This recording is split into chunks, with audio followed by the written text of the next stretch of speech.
When my ex-wife called to tell me she was marrying a millionaire and that our kids would finally have a real father, I thought that was rock bottom. But 24 hours later, I discovered my own family had stolen $100 million from me, and they'd been hiding it for 20 years. Hello, friends.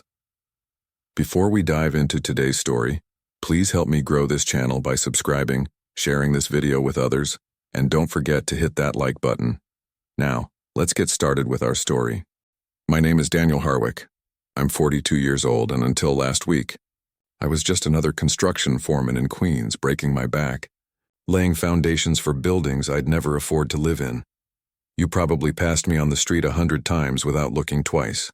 Work boots covered in concrete dust, pickup truck with a cracked windshield, coffee from a bodega because Starbucks was for people with better jobs. That was me, the invisible man who built your city. My ex-wife, Veronica, used to be a dental hygienist with a smile that could stop traffic. Now she's engaged to Preston Blackwood, who owns half of Manhattan's commercial real estate.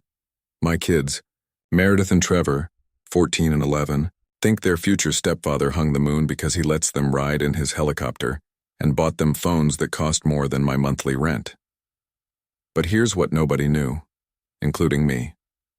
My grandfather, Theodore Harwick, who everyone called Teddy, didn't just leave me his pocket watch and a box of old photographs when he died 20 years ago.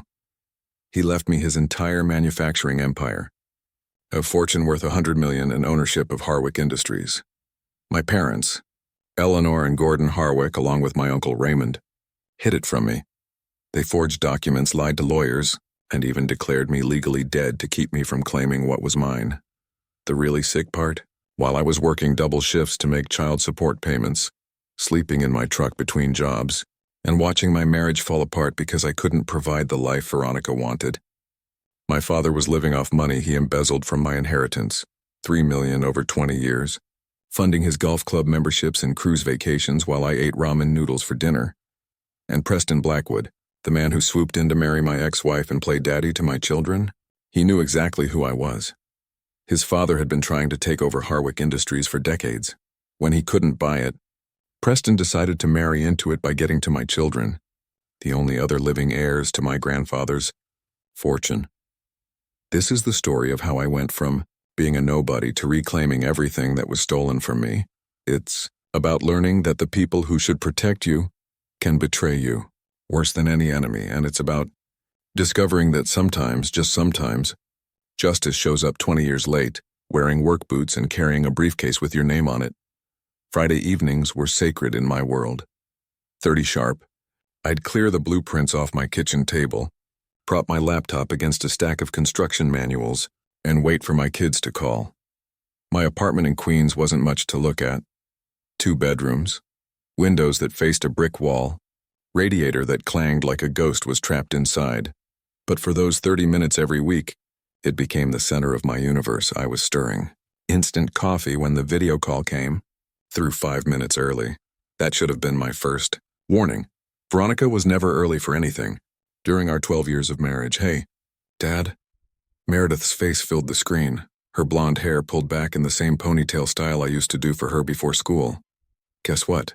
We have something huge to tell you. Trevor squeezed into frame, practically bouncing. Mom said we could tell you first. My chest tightened with that familiar mix of love and longing. What's going on, buddy? Did you make the travel team? Better, Trevor said. Then Veronica's manicured hand pulled him back. She positioned herself center screen, and that's when I saw it. The diamond on her finger was the size of a marble, catching the light from what looked like a crystal chandelier behind her, not the apartment I'd been sending checks to help maintain. Daniel, we need to talk about the custody arrangement. Her voice had that rehearsed quality, like she'd practiced this speech in the mirror. Preston and I are getting married next month, and the kids will be moving into his penthouse on the Upper East Side. The coffee mug stopped halfway to my lips. Wait, what? Who's Preston? Preston Blackwood. We've been dating for 8 months, she said it casually, like I should have known. Like I hadn't spent 8 months hearing nothing about this man who was suddenly going to be living with my children. He's been wonderful with Meredith and Trevor, haven't you? Sweetheart? A deep voice came from off-screen. Let's show him the place, darling. The camera swung around, and my cramped kitchen suddenly felt smaller. They were standing in a living room that belonged in a magazine. Floor-to-ceiling windows overlooked Central Park. The furniture was all white leather and chrome, the kind you'd be afraid to sit on. "Dad, you should see this place." Meredith grabbed the phone, spinning to show me more. "It has an elevator inside the apartment, like inside, and my room is bigger than our whole old apartment. There's a pool on the roof," Trevor added, his excitement killing me by degrees. "And a home theater.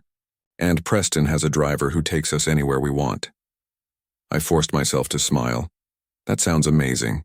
Guys, really amazing." Veronica took the phone back, and now Preston was beside her. "You're years old," according to the quick Google search I was doing while they talked. "Salt and pepper hair, tennis tan, the kind of square jaw that belonged on Currency. His suit probably cost more than my truck." "Daniel," he said, extending his hand toward the camera. "Like we could somehow shake on this. I want you to know I'm not trying to replace you. The children are lucky to have such a dedicated father. Dedicated, that's what rich people called you when you were broke but still showed up. They'll have opportunities now, Daniel," Veronica continued, her hand on Preston's chest like she was displaying a prize. "Real opportunities. The kind a real father provides. Preston's already talking about private schools in Switzerland. European vacations, trust funds that'll set them up for life." The words hit exactly where she aimed them. "I am their real father. Veronica," she laughed, that dismissive little sound I remembered from every fight about money we'd ever had. "You're a construction worker who can barely afford their soccer cleats. Last month, you had to split the payment for Trevor's uniform into 2 checks. Preston bought him a signed Mickey Mantle baseball collection worth more than your annual salary. Just be happy for them." "Mom," Meredith said quietly, uncomfortable with the cruelty, even if she didn't fully understand it. "It's okay, Mir," I said, keeping my voice steady for her sake. "Your mom's right that Preston can give you things I can't, but Dad," Trevor started. "Hey, we still have our weekend next week, right? I was thinking we could hit Coney Island, ride the cyclone until we're sick." "Actually," Preston interjected, "we're taking them to Martha's Vineyard next weekend. Sailing lessons, but the weekend after?" "Certainly." After they hung up, I sat alone at my kitchen table, staring at the black screen of my laptop. The photo tucked into its case showed the 3 of us at Coney Island last summer. Trevor with ice cream on his nose, Meredith making bunny ears behind my head. All of us sunburned and laughing. Our last real vacation together. 7 nights at a motel near the beach, eating pizza on the boardwalk, building sandcastles like they were still little kids who thought their dad could build anything. Now they'd have Swiss boarding schools and sailing lessons. And I'd have alternate weekends when Preston wasn't taking them somewhere better. The next morning arrived with gray skies and the kind of persistent drizzle that made construction work impossible. My foreman called the day off by 6 a.m., which meant I had time for something I'd been putting off for 3 years, cleaning out my childhood bedroom in my parents' house in Westchester. The drive up took 40 minutes, each mile taking me further from the city's concrete and closer to the tree-lined streets where I'd grown up. The colonial house looked exactly the same. White siding, black shutters, my mother's garden gnome standing guard by the walkway. Some things never changed, even when everything else in your life fell apart. My father, Gordon, answered the door in his Saturday uniform, khakis and a polo shirt from the country club he couldn't really afford anymore since retirement. Finally getting around to this, his greeting was classic Gordon Harwick, no hello, just immediate criticism. "Your mother's been asking for years. Good to see you." "Too, Dad." Eleanor appeared from the kitchen, wiping her hands on her apron. She'd aged more gently than my father, her gray hair still styled weekly at the same salon she'd gone to for 30 years. "Daniel, I wasn't expecting you today. Have you eaten?" "I can make eggs. I'm fine, Mom. Just want to get the room cleared out so you can have your craft space." She exchanged a quick glance with Gordon that I almost missed. "There's no rush." "Sweetheart, really?" But I was already heading up the narrow staircase, each step creaking in the exact same spots I remembered from sneaking in past curfew in high school. My old bedroom was a time capsule. Trophies from Little League, a Nirvana poster, textbooks from the college I dropped out of when Veronica got pregnant. I started with the closet, pulling out boxes that hadn't been touched in decades. Report cards showing straight A's until senior year of college, when grandfather Teddy died suddenly of a heart attack and everything went sideways. Photos of him teaching me to fish at his cabin upstate, his patient hand showing me how to tie the hook. Daniel, my mother called from the bottom of the stairs. I need to tell you something about the Blackwood family. Preston's father and your grandfather had business dealings years ago. I walked to the top of the stairs. What kind of dealings? Nothing good came of it. Just stay away from that man. Your grandfather never trusted the Blackwoods. Bit late for that, Mom. He's marrying Veronica next month. Her face went pale. What? No, Daniel. You don't understand. The Blackwoods tried to destroy your grandfather's business. They're dangerous people. Before I could ask more, she hurried back to the kitchen. I returned to the bedroom and started moving the heavy oak dresser that had been mine since childhood. The thing weighed a ton, and as I struggled to shift it, the baseboard behind it came loose. There was a hidden panel in the wall. My heart started racing for reasons I couldn't explain. I pulled the panel free and found a space between the studs, clearly carved out intentionally. Inside sat a leather briefcase, buttersoft despite its age, with gold lettering engraved on the front. Daniel Theodore Harwick, my full name. The one grandfather Teddy had insisted on, making me his namesake over my father's objections. Daniel. My mother's voice was sharp from the doorway. Where did you find that? I turned, holding the briefcase. She looked like she'd seen a ghost. Mom, what is this? Put it back, Daniel. It's nothing. Just old papers from your grandfather. But her hands were shaking, and she was backing away from me like I was holding a bomb. Gordon's heavy footsteps pounded up the stairs. Eleanor, what's wrong? He saw the briefcase and his face went from concerned to furious in an instant. Where the hell did that come from? It was hidden behind the dresser, behind a panel someone carved into the wall. Gordon lunged for it, but I pulled back. Give that to me right now. No, it has my name on it. I'm your father. You'll do as I say. I'm 42 years old. Dad, those days are long gone. Eleanor was crying now, real tears streaming down her face. Gordon, we should tell him. It's been 20 years. Tell me what? Gordon pulled out his phone. Raymond, you need to get here now. He found it. My Uncle Raymond lived 10 minutes away, but he made it in 5.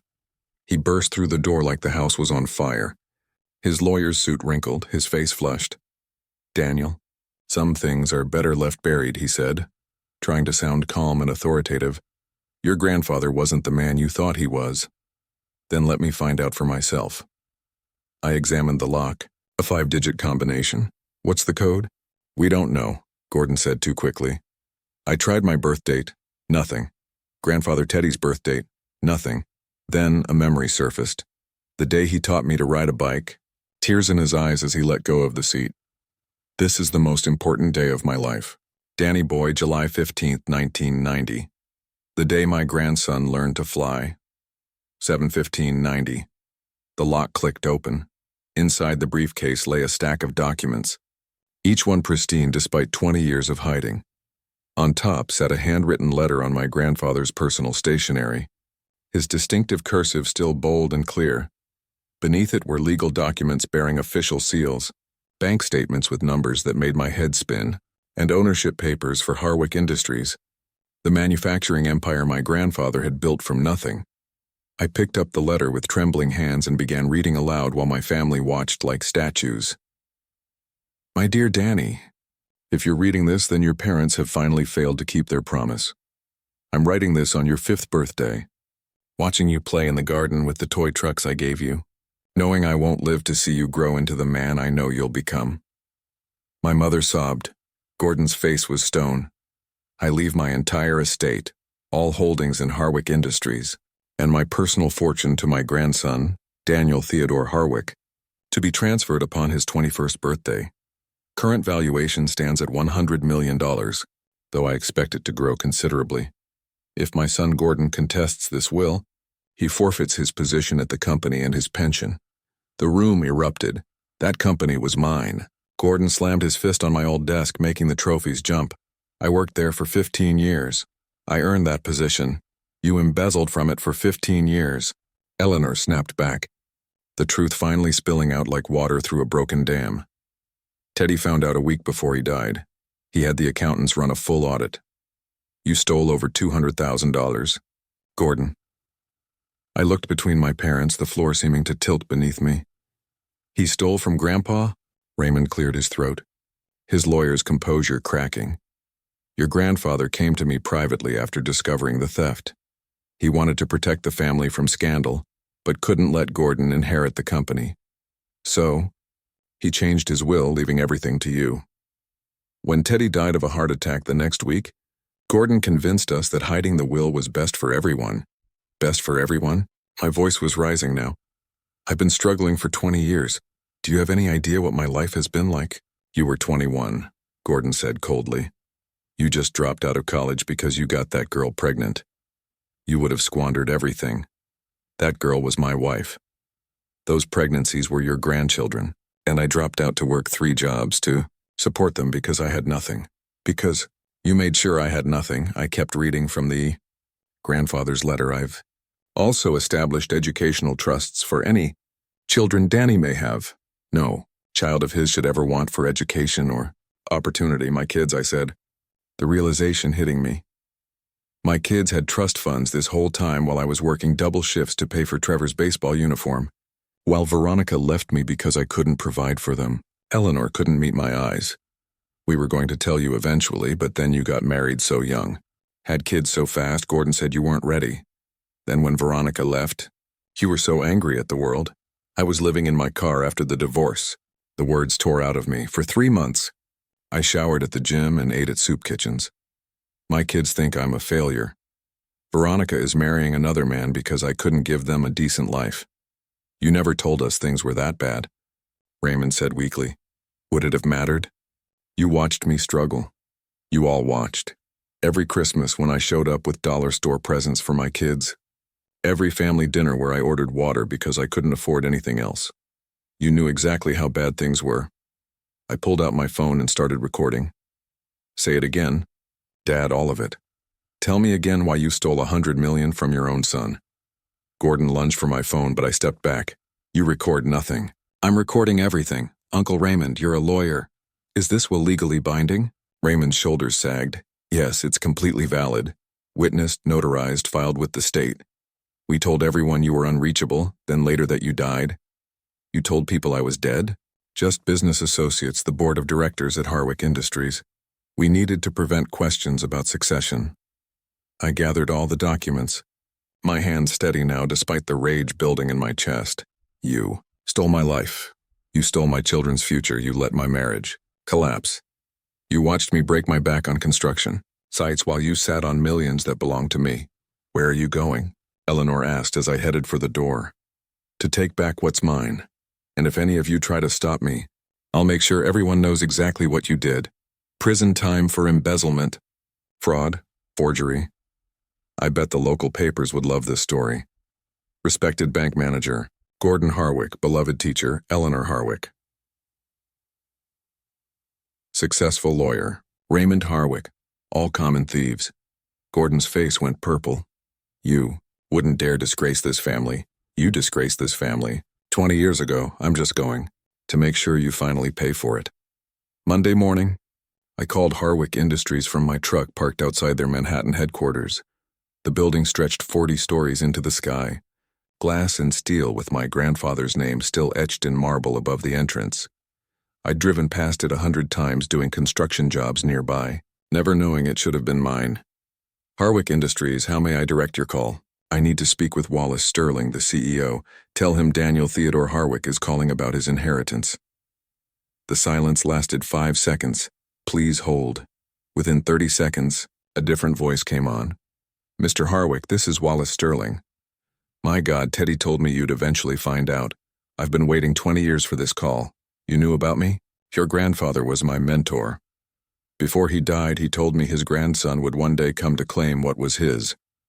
He said you'd been kept from it, but that truth always surfaces. Where have you been? Your family told us you died in a car accident in 2005. They told you I was dead? Your Uncle Raymond provided a death certificate. We've been in litigation with various parties trying to claim the estate ever since. The Blackwood family, in particular, has been relentless. My blood went cold. Preston Blackwood, his father initially, Marcus Blackwood, tried a hostile takeover 3 times, insisting the Harwick heir was dead and the company should be dissolved and sold. When that failed, his son Preston took a different approach, started investigating any possible living heirs. He found out about your children 18 months ago. The pieces clicked into place like a punch to the gut. He knew who I was. He targeted Veronica specifically. The Blackwoods have been circling Harwick Industries like vultures. If Preston married your ex-wife and adopted your children, they'd have a claim as Teddy's great-grandchildren. With you supposedly dead, they'd be the only living heirs. I need to see you immediately. I'll clear my schedule. Mr. Harwick, bring every document you have. We'll need our legal team to verify everything. But if you're really Teddy's grandson, you're about to become CEO of a company now worth approximately $400 million. 3 hours later, I sat in a boardroom that could have held my entire apartment, surrounded by lawyers who kept calling me Mr. Harwick with reverence. Wallace Sterling, a distinguished man in his 70s, had tears in his eyes as he shook my hand. You look just like him. Same eyes, same stubborn jaw. Teddy would be so proud. The forensic accountant they brought in was brilliant and ruthless. Within 2 hours, she'd traced Gordon's embezzlement over 20 years, $3 million systematically transferred through shell accounts in the Cayman Islands. Your father's been living off your inheritance while maintaining the fiction of a modest retirement. Can we prove it? Every penny. He was sloppy. Probably thought no one would ever look. That afternoon, I returned to my parents' house with a full legal team. Gordon answered the door and tried to slam it shut, but one of the lawyers put his foot in the way. Gordon Harwick, you're being sued for embezzlement, fraud, and conspiracy to commit inheritance theft. You can cooperate, or we can involve federal prosecutors. My mother collapsed on the sofa. Raymond showed up within minutes, his face ashen as he read through the lawsuit. This is criminal prosecution territory, he said quietly. We could all go to prison, then let's make a deal. I said, sign over everything you stole, every penny with interest, and I'll consider not pressing criminal charges. You have 1 hour to decide. While they panicked and argued, I drove to Preston Blackwood's penthouse. The doorman tried to stop me, but I showed him my new business card. Daniel T. Harwick, CEO, Harwick Industries. Mr. Blackwood is expecting me. I lied. The elevator to the penthouse played classical music. When the doors opened, Veronica stood there in designer loungewear, a glass of wine in her hand. Daniel, what are you doing here? You can't just show up. Preston has security. Call him, tell him the CEO of Harwick Industries wants to discuss his father's illegal takeover attempts. She laughed. Very funny. Did you day drink at a construction site? Preston appeared from his study, his face shifting from annoyance to shock as he saw me. You're supposed to be dead disappointed. Your plan failed, Preston. 20 years of your family trying to steal my grandfather's company, and it all ends today. What plan? Veronica looked between us, confused. Tell her, Preston. Tell her how you researched me 18 months ago. How you knew exactly who I was when you accidentally met her at that charity gala. How marrying her and adopting my children was your backup plan to claim Harwick Industries. Preston's composed mask finally cracked. You can't prove anything. I don't have. To the FBI will when they investigate your father's attempted hostile takeovers and fraudulent claims that I was dead. Did you file false documents too, Preston? That's federal crime territory. Meredith and Trevor ran into the room, stopping short when they saw me. Dad, what are you doing here?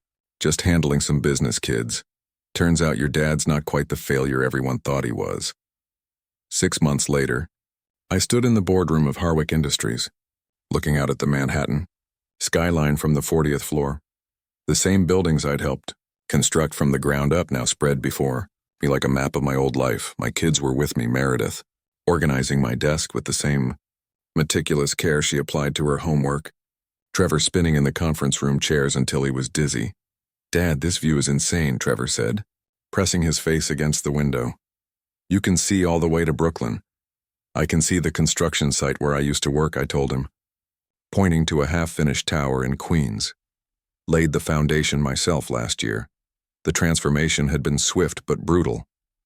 Gordon and Eleanor now lived in a one-bedroom apartment in Florida, their assets frozen pending the criminal investigation.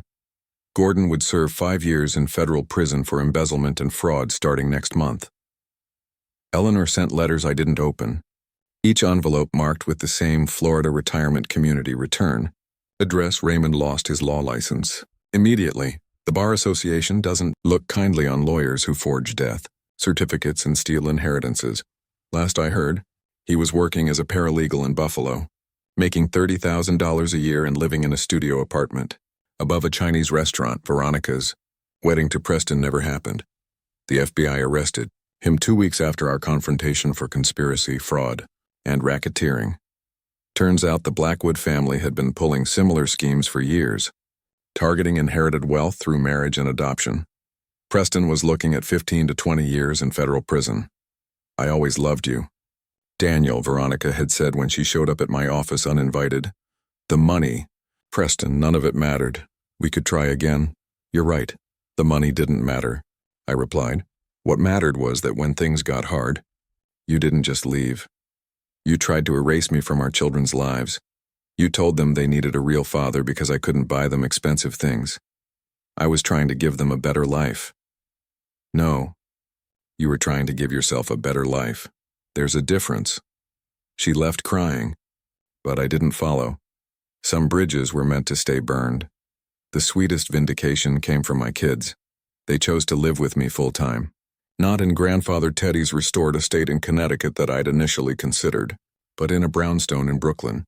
Nice but not ostentatious, with a backyard where we could throw a baseball and a kitchen where we actually cooked dinner together.